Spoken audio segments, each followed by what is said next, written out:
It was after midnight when she said it. We were sitting in my living room, lights low, TV muted. I had just finished a double shift, boots still on, half a beer in hand. She looked over like she was about to say something soft. Something that might matter. Instead, she dropped that line like it was a compliment. I only settled for you because he got locked up.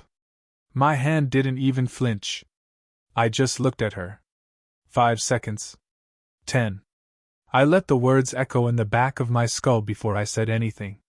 My chest tightened. Not from heartbreak. From restraint. Because every man knows that when a woman tells you she settled for you, she thinks she's still doing you a favor. I didn't ask who he was. I knew. Tyrone. The same dude who used to call her in the middle of the night. The one whose name she forgot to delete from her contacts. The one she cried about once while drunk, saying he was misunderstood. Yeah, misunderstood by law enforcement, maybe. That right? I said. She shrugged like it was nothing. Like we were talking about a flavor of ice cream. I mean, you were safe. Stable. You had your own place. I needed that at the time. Safe.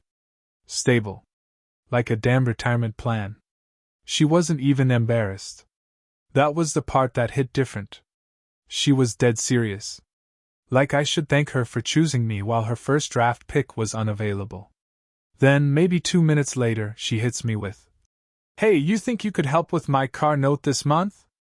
It's just short like $250. I get paid next Friday." That was the moment. Not her words. Her expectation. Like disrespect had no expiration.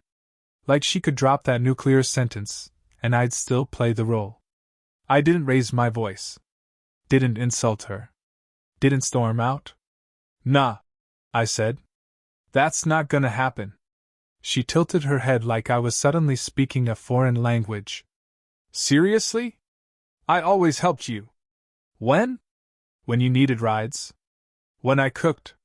When you were sick? That's called being in a relationship. You weren't sponsoring my life." Silence. "Why are you acting like this?" There it was. The guilt hook. "You said I was the fallback. And now you want a bailout. Think about that." She rolled her eyes, stood up, grabbed her bag. No apology. No retraction. Just indignation that the ATM stopped working. "You always act like you're better than everyone," she said. "No," I said. "I just know what I bring to the table. And I don't finance disrespect." Door closed behind her. I sat back. Let the silence stretch. That was the first night in months I didn't sleep with one eye open. Over the next few days, it unraveled. She sent texts. "I didn't mean it like that. You know I care about you. I was just being honest. Honesty without care is just cruelty in a nice outfit." I didn't respond. She started showing up at places she never used to. Gas station near my job. Grocery store I hit once a week. Suddenly she cared about bumping into me. But I was done. See, a lot of us get tricked into thinking that being the dependable guy means being the forgiving guy. That if you're solid, you let stuff slide. But here's what I learned: being stable doesn't mean being stupid. She wasn't confused. She wasn't healing. She was just testing how much I'd tolerate. And I failed that test for a while. I paid for her nails. Her tires. Took care of her dog when she left town for 3 days and forgot to ask. I listened to her cry about men who weren't me. And I thought that was love. It wasn't. It was performance. A long audition to see if I'd keep funding a movie I didn't even star in. She had a pattern. Love bombing when she needed help. Cold when I needed warmth. Sex as a distraction when I asked for clarity. And silence whenever I had an actual boundary. And every time I brought up respect, she brought up her trauma.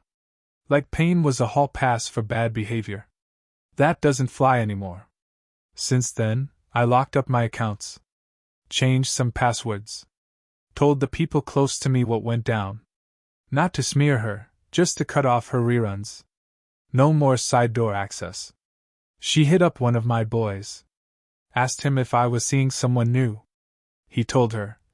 Yeah, himself. That one made me laugh. She's still around. Online. Posting thirst traps with captions like, "Know your worth." Ironic. Considering how low she priced me. Her new guy. Looks like Tyrone, version 2.0. Muscle, tats, vague job? He'll entertain the chaos until he doesn't.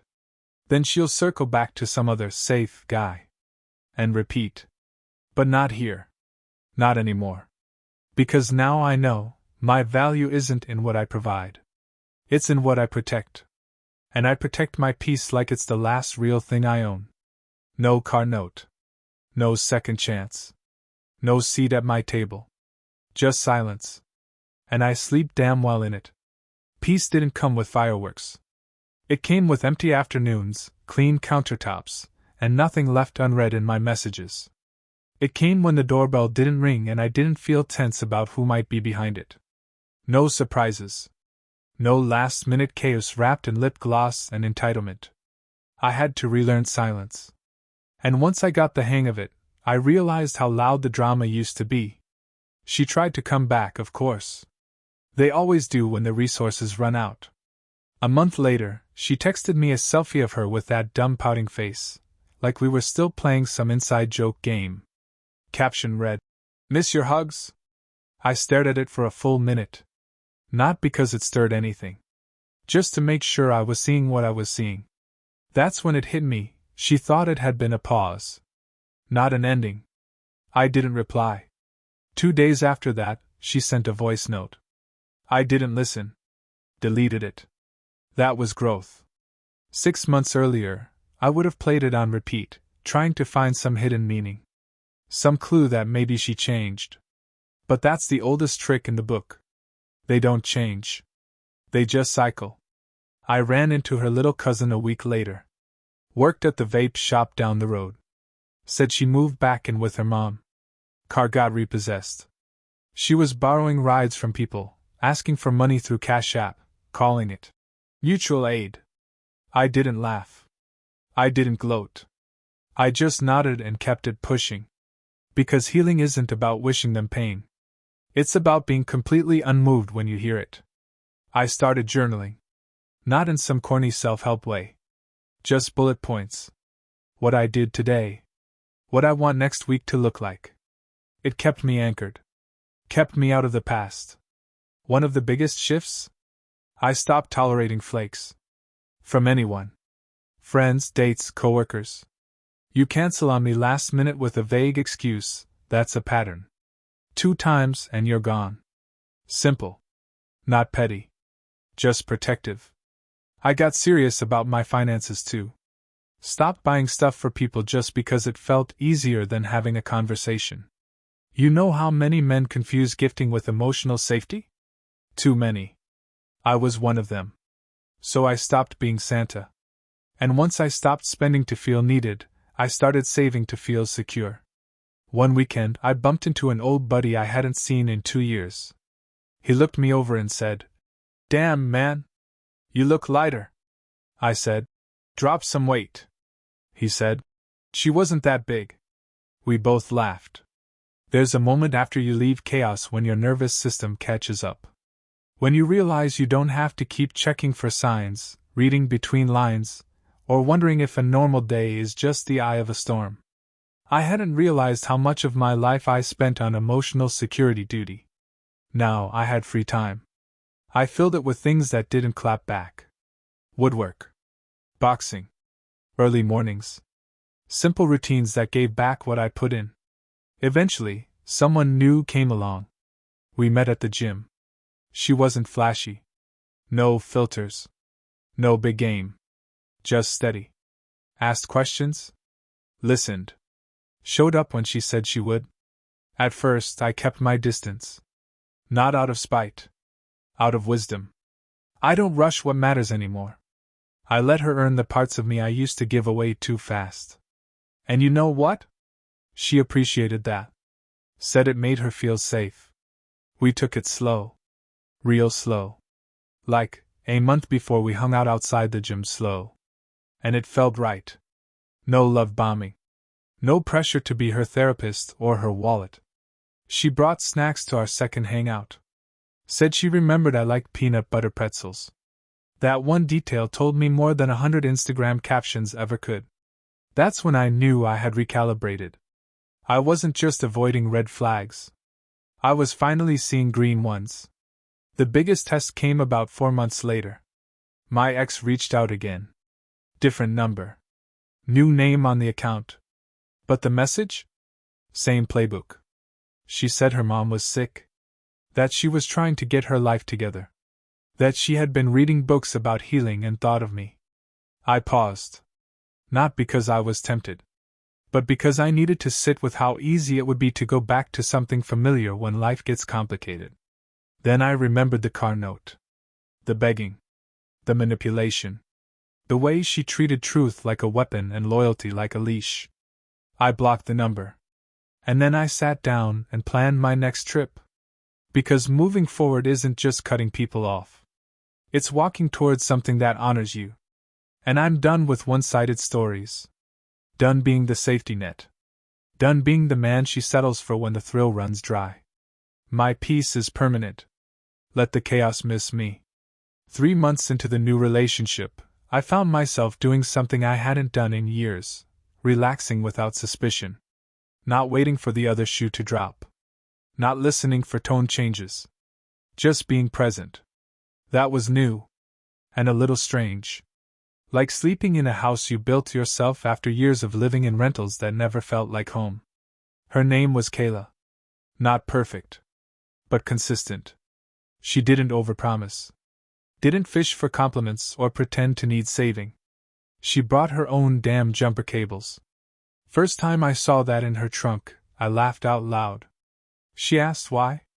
I just said, "You come prepared." "Doesn't everyone?" she asked. And I realized, no, they don't. I kept my circle small. Still do. I had to relearn how to measure who deserved what from me. Not everyone gets full access. Not everyone gets explanations. Some folks just get silence and distance.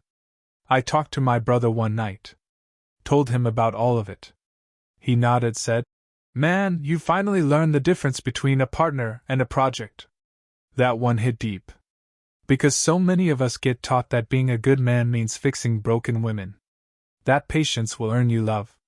That if you just show her you're different, she'll stop hurting you. But here's what they don't teach you. Some people get addicted to dysfunction. And when you give them peace, they mistake it for boredom. Kayla wasn't bored. She was busy. Living. Planning. Laughing. Healing on her own time. She didn't need me to carry her, just walk beside her. We took a trip up north. Just a weekend. Rented a cabin. Nothing wild. Just quiet. She packed snacks. I brought tools. We built a fire pit out back. Talked about everything and nothing. And that night, while she read a book and I cleaned up the dishes, I realized I didn't miss the thrill. The arguments. The crying. The weird manipulations disguised as affection. I didn't miss any of it. One night, a mutual friend of my ex posted a rant on Facebook. Said something about being tired of fake healed people who act like they're better than everyone now. I didn't comment. But I saw who liked it. There she was. My ex. Still online. Still subliminal. Still stuck. You know how you know you've moved on? When you see that stuff and feel absolutely nothing. Not anger. Not pride. Just distance. I keep boundaries now. Hard lines. If someone flakes twice, they're out. If someone makes me feel like I'm being interviewed instead of valued, I disengage. I don't entertain inconsistency, and I don't play fixer. You want help? Ask. You want a savior? Call someone else. I put all that energy back into me. Hit the gym 5 days a week. Learned how to cook more than 3 things. Paid off a credit card I'd been ignoring for years. Took my nephew fishing. Built a bench for my mom's backyard. It wasn't some dramatic reinvention. Just maintenance.